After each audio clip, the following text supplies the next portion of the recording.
Три необходимые вещи для комфортного проживания в Дагестане. Первое – это термос. Если в вашей семье есть маленький ребенок, то это одна из самых необходимых вещей, особенно если в вашем доме нет газа, где можно нагреть воду. Второе – это пауэрбанк. У меня он на 120 тысяч, у него заряд. Мы всей семьей можем зарядить телефоны, пусть еще и по несколько раз. И дополнительно у него есть вот фонарик. Тут очень много проемов, как для USB, так и для вот обычных Type-C. Айфоновская тоже тут есть, не помню, как она называется.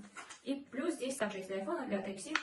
Она, конечно, более габаритная, чем обычный, там, на 10 тысяч, на 20 тысяч, но ее достаточно один зарядить, и вы можете всей семьей заряжать вот одним из этих пауэрбанком. И третье, она не особо обязательная, если в вашем доме нет газа, как и в нашем, это бывает почти на стройках у нас тут, то это вот очень удобная такая походная печка. Тут газовый баллончик можно купить любого размера. Мы берем самый такой небольшой, потому что мы используем только тогда, когда нет электроэнергии в доме, и то, чтобы подогреть ребенку еду. Сюда помещается кастрюля, сковородка любого типа. Вот ее можно так уменьшить. Вот можно вот так вот открыть. Снизу газовая сумочка. Я не помню, где она сейчас. Тоже очень нужная вещь.